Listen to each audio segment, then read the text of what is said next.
It is your personal banking strategy. So they consider that to put before they put the money where they put it. One of the biggest things that the wealthy people do, because that's why they added flexibility, is that they want to have access to their money right there and there. There is an investment, there is a crypto, there is a Bitcoin that has just opened up. I want to go and buy it.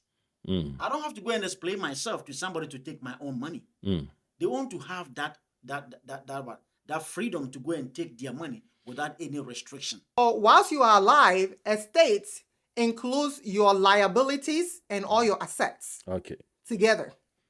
That means liability means all the bills that you have, right, and your assets. So information is the only thing that changes every situation. If you don't know it, that is okay. But there is information. There are information out there that you to seek for information.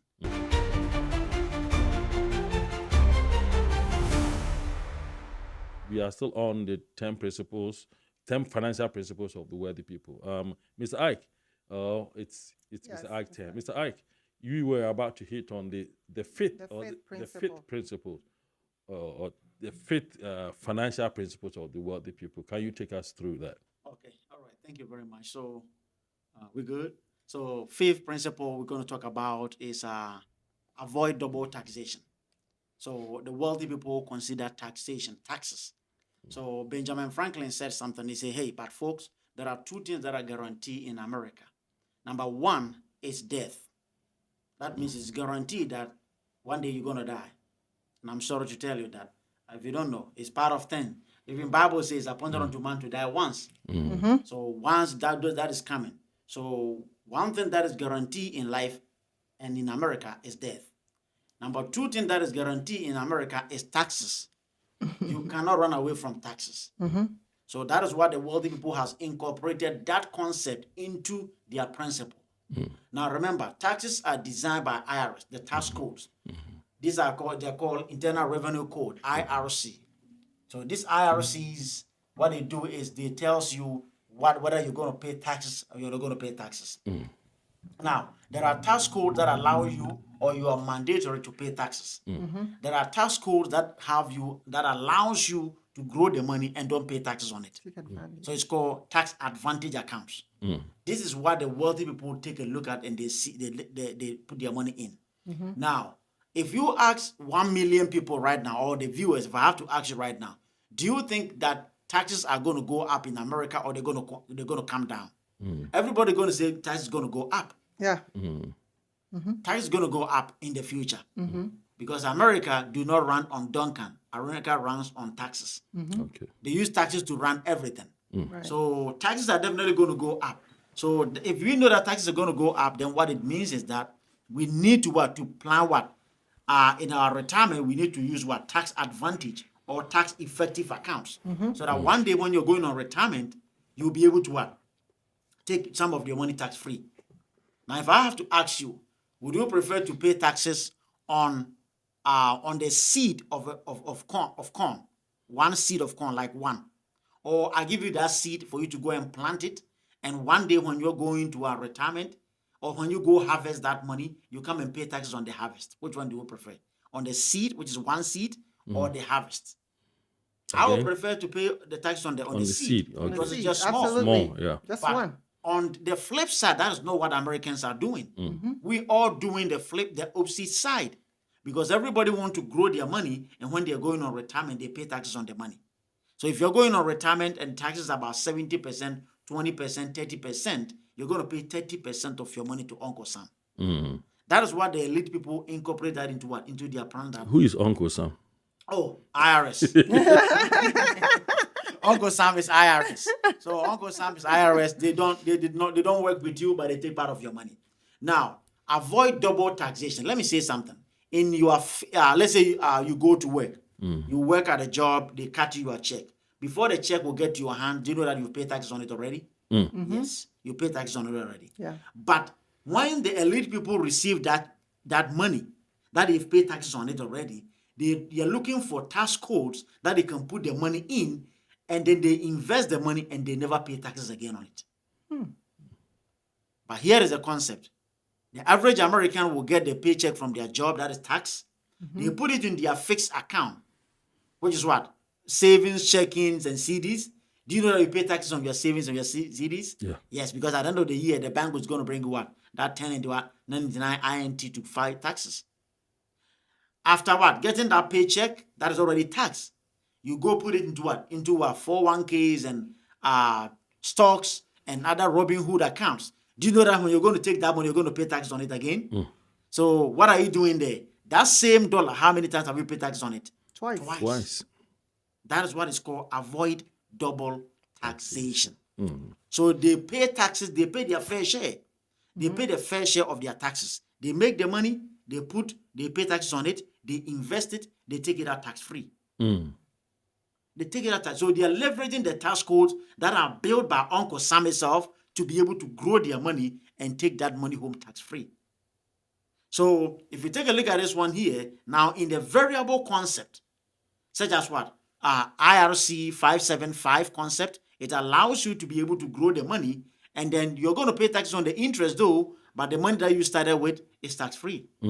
For example, people that have Roth IRA, if you have a Roth IRA, the money that you're putting in there is after-tax money. When you go take that money out for retirement, and mind you, it has to be after 59 and a half years. So if you have a Roth IRA, you cannot be 40 years and say, I want to go take my money. It's not going to work. You're going to get penalized. So if you have a Roth IRA, so Roth IRA is a tax code that allows you to put your after-tax dollars in there to be able to invest the money, and when you're going on retirement, it's tax-free. Now, on the flip side, people that bypass what? The Roth IRA, they say that, okay, take a look at this. If I don't want to lose the money, or maybe these people are making too much money, and they don't qualify for the Roth IRA. So they have to look for what is called the rich man's Roth. So now the rich man's Roth is what is called the indexing concept comes in. So that is where they look for a tax code that is called Internal Revenue Code 7702 subsection A. That allows them to put unlimited amount of money. These people are millionaires. They can invest $500,000 a year, $1 million a year. So they are not just they don't want to sit down and be limited to $7,000 a year or $8,000 a year in their Roth IRA. So individuals that are looking to leverage the IRS tax code to build wealth, they look for what is called the rich man's Roth. That allows them to use that money that they have paid taxes on it to invest and to build wealth 100% tax free. And they leverage this three tax code. I want viewers to write it down.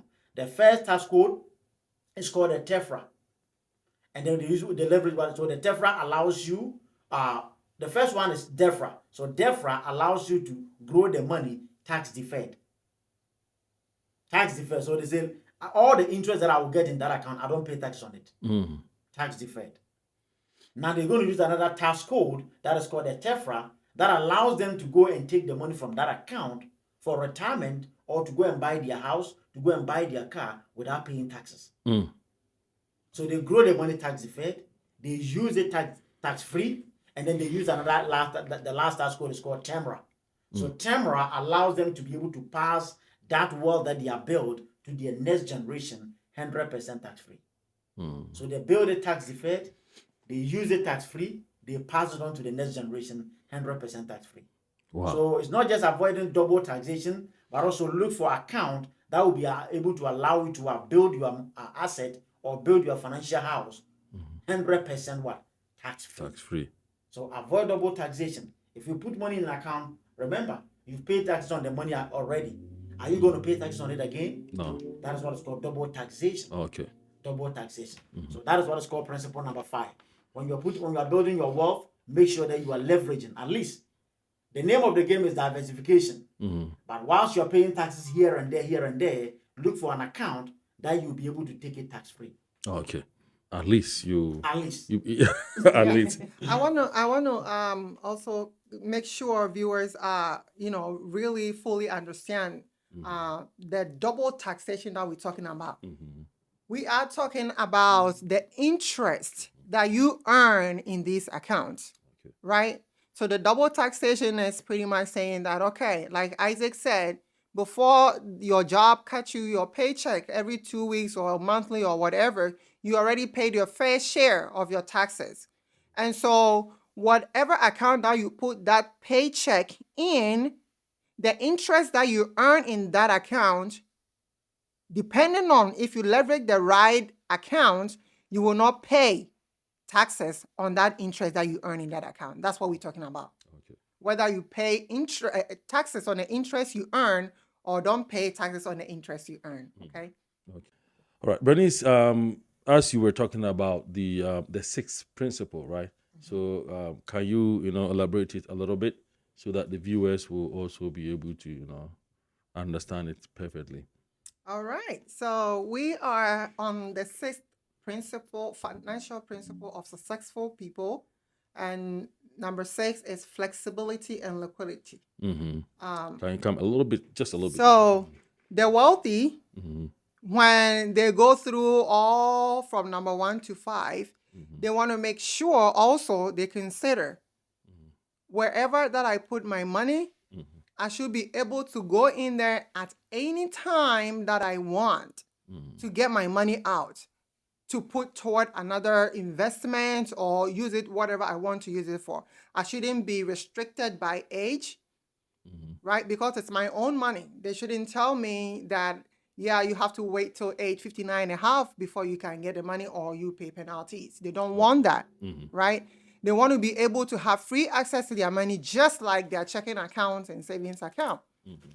Let me ask you this question, viewers. If you have your money in your checking account, savings account, do you have to wait to write an affidavit or something like that to the bank before you have access to your account? No, you don't.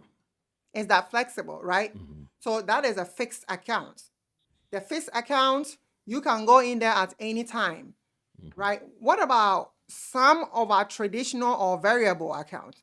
Because we know our Bitcoins and crypto and all of that, they are all part of the variable account. But those we can also go in there and take the money out, right? Without any restriction. It doesn't have, we're talking about a 59.5 rule that we have on certain variable accounts. When you go to your 401k, that is given to you by your job. Can you go to your HR manager and say, hey, man, my mom is sick, and it's real. You are not lying, right? Somebody is sick or you are in dying need of some money. Can you go to your HR and say, hey, I need some money for my 401k? No, right? They won't give you because it's a 59.5 rule. What about military folks with our TSP?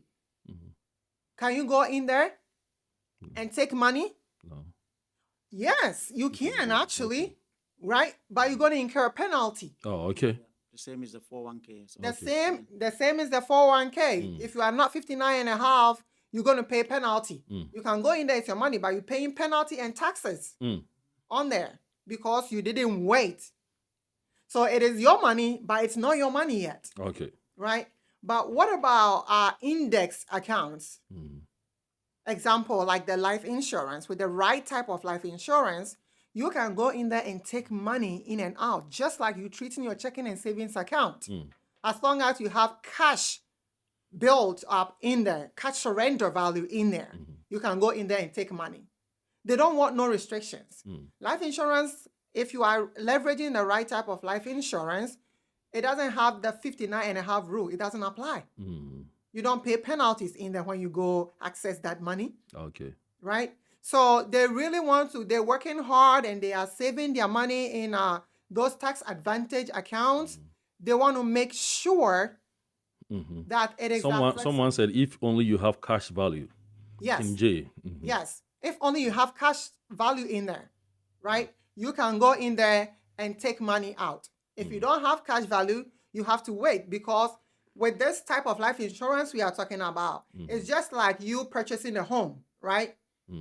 Within the first couple of years, the first 3 years, they will not allow you to, access the money that is built up on equity from that home, right? You have to wait a little longer before you can access the equity on the home.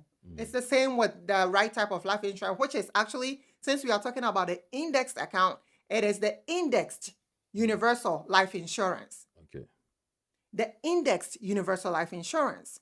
If you have cash built up in there, like viewer rightly said, if you have cash surrender value in there, you can go and access it. You don't have to write any letter from there. All you have to do is you call the company, hey, I want some money out of this account.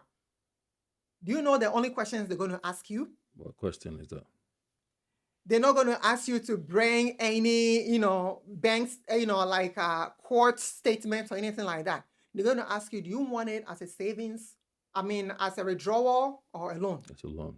That's it. And there is no credit score check. There is no credit score check. They're not going to do all of that. It is your personal banking strategy in that account, that Index Universal. So they consider that to put before they put the money where they put it. They don't want any restrictions.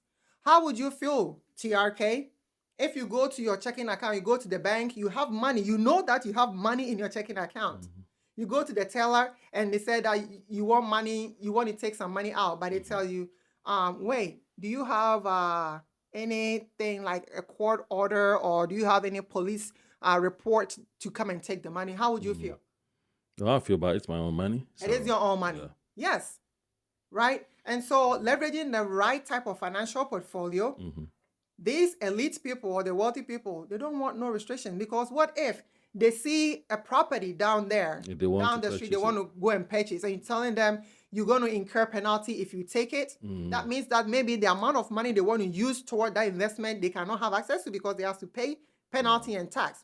Or you're going to tell them, no, let that property sit. You have to wait until you are 59 and a half before you can take the money without penalty. They don't want that. They don't want that. It's their own money. So they want an account that can give them that flexibility. Okay. That is number 6 principle. That's number 6. Successful. Okay. Isaac will take us to number 7, but Bernice, you are hiding yourself, so can you come a little bit? I don't want Isaac to overshadow you, Do you have anything to add to the flexibility, Isaac? So flexibility is very important because we say it in our language that say utru ewo esueja unitu. Hey, Isaac, do you have a gun? Oh yeah, I have a gun. Where behind the shores of the sea. I left it in Ghana.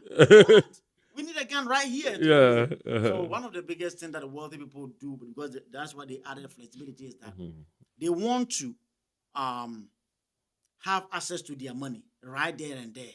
There is an investment. There is a crypto. There is a Bitcoin that has just opened up. I want to go and buy it. I don't have to go and explain myself to somebody to take my own money. They want to have that freedom to go and take their money without any restriction. That is what they want. That is what, because one thing is the 5% Americans, they owns nothing, but they control everything. Let me say that again. 5% Americans, which are the elite community, they owns nothing. That means nothing is in their name, but they control everything. The 95% Americans, we own everything, but we control nothing. You see what it is? We own everything. What do I mean? The house is in your name. But if you miss payment for the house for 3 months, you lose the house. The car is in your name, but if you miss payment for the car, it gets repossessed. The 401k is in your name, but you have to wait up to 59 and a half before you can go and touch that money. Okay. But the elite people, they say, no, I don't want. Why? Now, here is the biggest question to our viewers. Is it everyone that is going to live to see 59 and a half? No. It's not guaranteed. Somebody just died 34 years. Somebody just died 50 years. Somebody died on 58th year, they die. So that money that they've been piling in there. When they wait for 59 years. When they were waiting for that 12th hour, they died on the 11th hour. So that is why they want to have access to their money. They want to enjoy the money whilst they are alive, whilst they have the ability to do that. Now, let's move on to chapter number 1.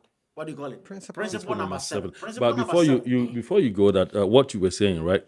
About 2 years ago, I went to Ghana, and I have already purchased this land somewhere, and I realized that these land guards are worrying. You understand? So I went to my bank where I've done some insurance, some investment over there. So I asked them, I needed, previously I knew that before you get any withdrawal of your investment, you need to inform them a week or 2 ahead of time. So as I was going to tell them that, I need to inform you a week, like because I need it next week. We've even changed the policy.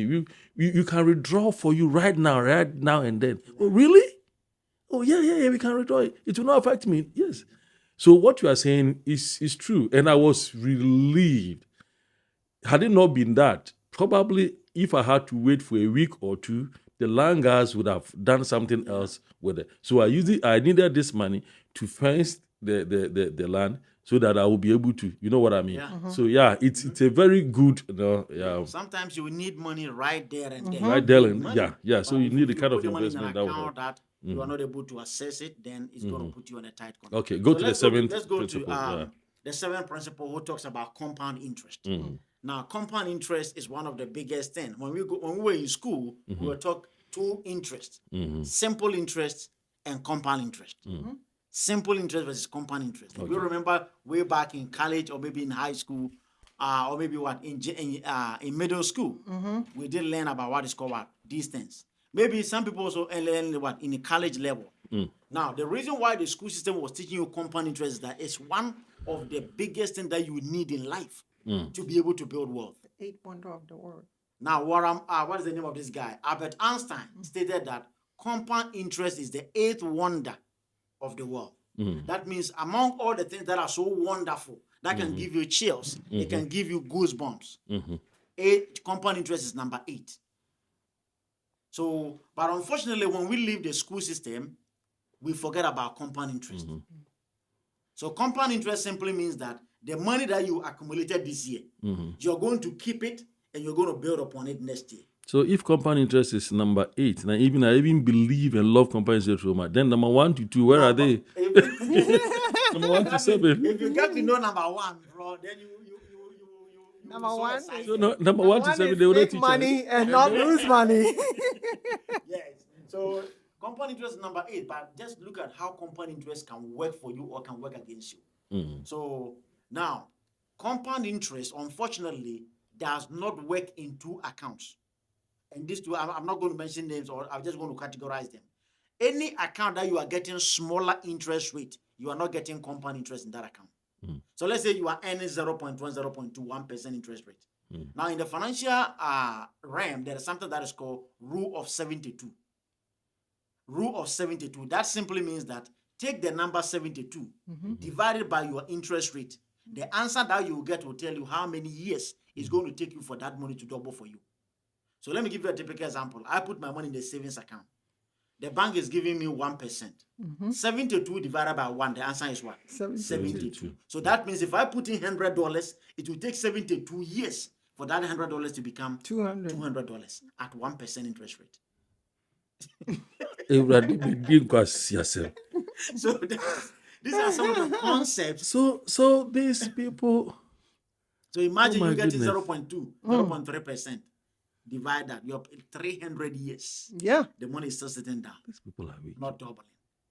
Now, let me say this.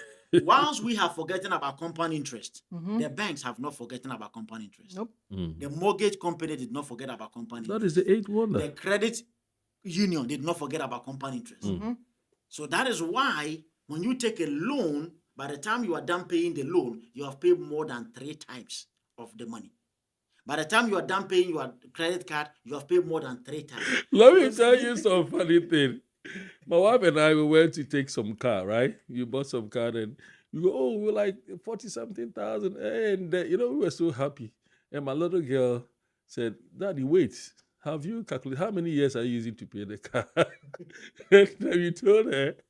And he said, what is the interest? He told her.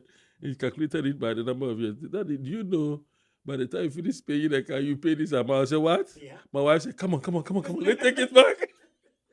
He took the car back. Yeah, she's in high school and yeah, they so learned she the knew- compound yeah, so she interest. knew it. Yeah, That's so she knew smart. it. Yeah. That's smart girl. So these are the things that even people with PhD, people with master's degree, they don't understand this concept. And we have a house. The house is 200,000. You are paying, by the time you are done paying the house in 30 years, you are paying $600,000-$800,000 to the bank because they understand the compound interest. Now, so remember, compound interest do not work in any account that you are earning lower interest rate. Lower interest rate. So you have to get higher interest rate. That's why when the bank give you the loan, they are charging you anywhere between 5, 6, 7, 8, 10%, or 19%. Because the higher the interest rate that you are charging you, the more it's going to compound for them. So I understand it now. Do you remember, honey, when I was saving in one of the banks here in America here, and we moved to Germany for 6.5 years. I was not putting any money in it. They told me that they are going to close my account because they were not getting anything from me. Right. They closed it and they sent my money, my check to me. Yeah, some of the accounts they have that requirement. You have to be putting money in all the time. Wow. Yes, one of my account I have. Is it last 2 years? I have about over $100,000 in there. The whole year I earn 16 cents. Mm. Mm-hmm. So it's so one of the things is the interest rate is very important. So compound interest rate very important. Very important. Okay. Let's hold on. But when we come back, this is the last shooting we're going to do. So let's try and make it snappy.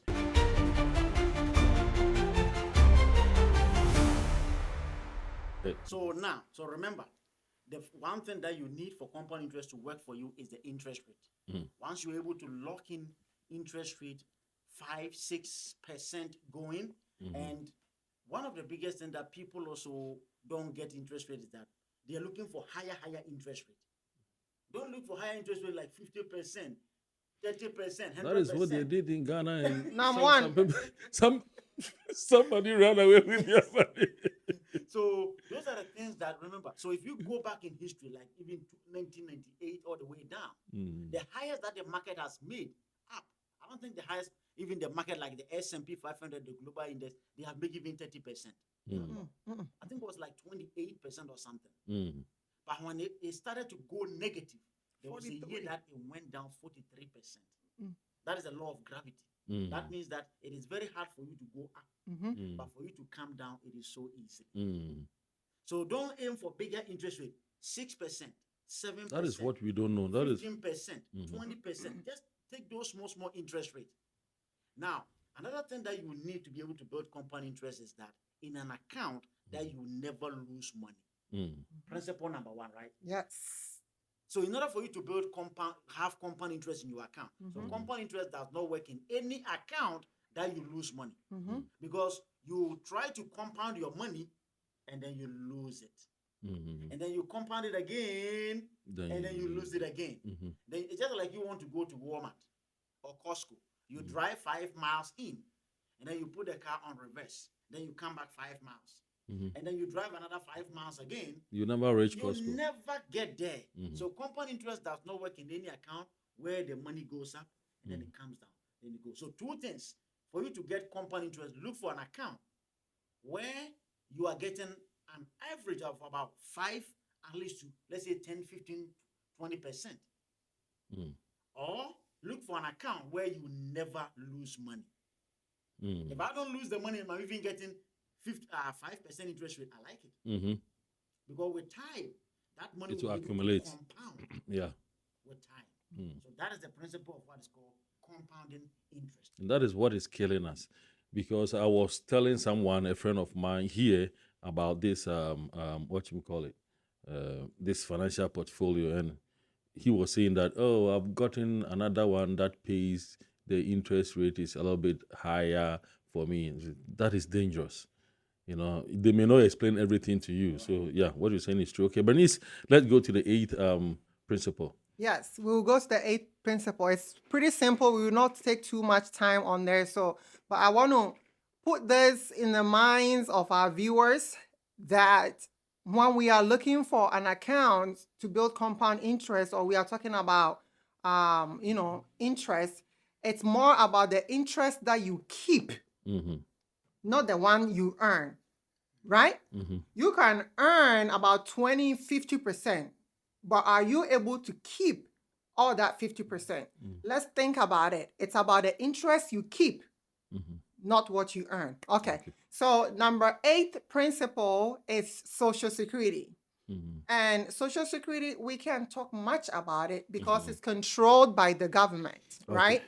We just have to keep our fingers crossed that by the time we get there, we'll be able to, when we get to that age range, we will be able to claim some benefits. But viewers, I don't know, but do you know how much you earn or how much you are paid for Social Security once a person passes away? If you can really rely, do you know if you can really rely on your Social Security to build wealth? Look for it. I charge you to make a research on that, because it is not something that you can rely on to build wealth. It is not something that you can rely on and say, okay, well, I have Social Security, so when I pass away or when I'm not there, my family is good, right? They're going to write you a big fat check, and I want you to research how much that check is, okay? But that is really the principle number 8, Social Security. It is our money, but it's controlled by the government. Okay. So let me say this before you come. So Social Security, you just have to. The reason why the wealthy people put it in there is just that they will be able to learn more about it, so that they don't put Their hopes. they don't put their hopes in there. So Social Security, if you are working at a job, they take it from your paycheck, and it's compulsory. You cannot stop it. So whether you are working, whether you are the employer or you are self-employed, it is, we call it what, the Federal Insurance Contribution Act, the FICA. So they take it from your paycheck, and it's regulated by the government. And as Benny said, please do your due diligence and read about these things. How many years do I have to contribute in there? How many years do I have to serve up to? If I want to take retirement early, how is it going to affect me? If I passed away, how much is going to go to my family? If my wife is still alive and my children are still not 18 years, how is he going to survive? Are they going to pay my children? What if I have a disabled child? What if my wife also passed away? So all these are the things that you have to sit down and do your due diligence. We don't want to come here and be talking those things to you. But the wealthy people, they add it so that they can what? They can go and do their due diligence on that. Okay. All right. Thank you so much. You have principle number 9. Principle number Okay. 9. Okay. So principle number 9 is the critical or chronic illness. So you see, when the wealthy people are building, when they are building their principles, they added sickness as part of it. So it's called a critical illness. So the critical illness, something like heart attack, stroke, cancer, diabetes, dialysis, major organ transplant, HIV, anything that can come your way and is going to shatter all your dreams. Or the chronic illness, this person cannot what? They cannot go to work. They have to go. They need somebody to help them to eat, to bathe, to transfer. So this is what is called long-term care. Okay. Now, the reason why the elite people, when they are planning for their financial foundation of their house, they added sickness, is because when God was creating man, God created man in such a way that man can get sick, man can be disabled, and man can die. So they are leveraging that principle that if I get sick, will my family be able to survive? So let's say I am the breadwinner in the family. If I get sick today and I cannot go to work and come again, how is the family going to feed? If I get sick today, maybe my mom or my family that is staying in Africa, somewhere in Kenya, somewhere in Uganda, I'm the one that provides for them. If uncle cannot go to work again, how is that going to impact people that relies on you? Because God has put you in that position because God knows that you're going to provide for other people. So that is why the wealthy people put these things in place, that if I become sick, I should be able to provide for my family. Because one of the biggest things in America or Canada or wherever you are is, if you have a house, you have a car, if God forbid you get sick and you cannot go to work again, let's say you have a house, do you think that the mortgage company is going to forgive you of the house payment or the mortgage payment? Absolutely No, not. it doesn't work like that. If you have a car and you get sick and you don't make the payment into the car, what happened? It get repossessed. And you don't have a car again. Your family is going to be homeless. So the difference between you living in the house right now and somebody that is homeless is just a thin thread. You lose your job today, you can become homeless in America. So because of that, the wealthy people, when they are planning, they are thinking, what if it is sickness? That is the reason why I cannot pay I cannot pay my rent. But if I have an account that will pay me money to be able to to be able to use that money to take care of my family whilst I'm still alive, they will take that. That is what is called critical chronic illness. So they add these things to their planning that because they know they are not immortal. They know that they are not stone. They can get sick. And as we are speaking right now, I know you can just cast in your mind somebody that you know that is sick. They get bad news from the doctor. They have breast cancer. They have prostate cancer. They have kidney. They have kidney. Lung. They have all these things are going on. So in case some of these things happen to us, how are we going to carry on with life? Let me say this and I'll bring that to an end. When the elite people get sick, they become wealthy. But when the average American gets sick, you die. and we die. When the wealthy people become disabled, they become wealthy. But when the average American becomes disabled, it's a problem. When the wealthy people die, their family become wealthy. But when the average American die, their family becomes what? A burden to the community. Things in place. They put things in place. That is what they consider critical and chronic illness. Wow. All right, Mr. Isaac, thank you so much. Bernice, you're going to wrap us up with the principle number. This is principle number. Last one. Yeah, This the last principle number 10. All right. Yeah. Okay, before I go on that, there is something that Isaac always say, that when you don't consider the 9th principle, which is critical and chronic illness, that is the number 1 cause of poverty and bankruptcy in America. If you don't consider that, that is why the 5% of the Americans, when somebody dies in their family, you go to their funeral. That's what Isaac always said. You go to their funeral and they have dark shades on, they have their suits on, really good. They're looking at the future. They're like, wait, the future is too bright. If I don't put shades on, it's going to hurt my eye. But when it comes to the average, 95%, everybody is wailing, and because somebody, the person that died left a debt or something like that. That's just by the way. But the 10th principle we are going to talk about is the estate and probate court system. The estate and probate court system. This system, a lot of people in America, about 95% of Americans don't know about this. But this is a system that is there. Now, let me ask you right now, TRK. If I ask you and all viewers out there, do you have an estate? What is estate? Good. I thought you would never ask.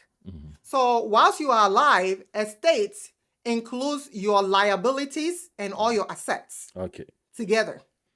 That means liability means all the bills that you have, right, and your assets. When one passes away, the estate becomes the unpaid liabilities, the liabilities that you haven't settled. Your mortgage, your credit card bill, any bill that you have becomes your estate. So because of that, this probate court system comes in and freezes the assets part of your estate, right? They've put a freeze on it. The federal government and, the court, they put a freeze on state. You may have a $1 billion in your account. If that $1 billion is not in a trust to protect it, if that $1 billion is not protected or is not in the right financial portfolio, it is frozen. Why is it frozen? Because you have a debt, right? The country is not going to compound the debts we have about trillions of dollars debts, right? They're not going to compound it with your debt. So they will freeze the account. And when they freeze the account, it could take a minimum about a year before the court convenes to sit on all your, liabilities. Now, when that happens, they use your assets, the money that you have, to settle all the debts that you have. And then after that, if there is any left, then they decide who it goes to. Now, this is different from a will. If you have a will, I want to put it out there. If you have a will doesn't protect your assets. A will only designates who gets what once somebody passes away. But if you have a trust or the right financial portfolio that doesn't go through this probate court system, then once a person passes away, all the money in that financial portfolio goes to the family, untouched. When we come to, so let's look at our 3 categories of accounts. When we go to our fixed accounts, that goes to the probate court system. Those are frozen. Mm. What about variable accounts like Bitcoins, 403Bs, 401k, TSPs? They all go to the probate court system, right? If it's not in a trust. What about if you have the index, which is the life insurance? Life insurance or the personal pension plan annuities, they don't go through the probate court system. So that is why the elite consider that if I am taking all this time to build my wealth, then when I pass away, that's what Isaac said, my family should be rich. My family should be able to have access right there and then to all my assets and not frozen by the federal government. The estate probate system is a very, I don't know what to say, but it is a system out there that we all have to be aware of. And that is why the elite or the wealthy people consider that as the last principle, that after everything, their money should go to their family, not frozen by the government. I've really learned a lot. I hope, and I know you also have a lot of questions to ask. You can put your questions at the comment section. And the next time we meet, I believe you're going to be able to answer all your questions for you. Today, we were fortunate to have Mr. Isaac Hene, who is a licensed financial professional, senior licensed financial professional. Because my fan shows are now senior na pimp no kono ahia lawyer My coach right So there. and we have Miss Bernice Jambra, who is also licensed financial professional, and my name is TRK. Yeah, my name is Atabafo Jambra. You can call me the Royal King. All right, before we close down, Mr. Isaac and Miss Bernice, do you have last word to share with us? Okay, so what I would say is that so information is the only thing that changes every situation. If you don't know it, that is okay. But there is information out there that you to seek for information. We have shared a lot of information. Maybe there is one thing that you need clarity on. Follow up, put a comment in the session, or just reach out to us. We'll be able to sit down with you one-on-one to be able to give you clarity, give you books, give you information, materials to read, to get all this information so that you'll be able to make an informed decision. Thank you. All right, you're welcome. Miss Bernice, do you have last word? Yes, I have last. For those of us who are Christians, there is a parable of the people or somebody who built their home on a rock and the one that built their home on the sand. The builder. So if you have a solid foundation, then the home is pretty much going to be solid. No matter what the weather, it will not affect. It cannot collapse the home. But when you build your home on the sand, every weather, even the slightest, can sweep the home away. Why am I saying that? If you build your financial house on these 10 principles, if you have 10 principles, and you build your house on these, or financial house on these 10 principles, then no matter what life throws at you, you and your family will be good. If not, then you're going to be just like the builder that built their home on the soil. So if you want any more information or if you need clarity, again, please put your comments in the comment section or reach to our TRK. We will be able to reach out to you, sit down with you, and dive more deeper into all of this so that you can build your financial house on a rock. Thank you. Thank you so much, ladies and gentlemen. Thank you for everything. Thank you for your time. Until we meet another time, we say enjoy the rest of your week and be sure to subscribe and reach out to Mr. Isaac Hene and Ms. Bernice Jambra on the number on your screen, 210-852-3584, for all your financial advice. Bye-bye.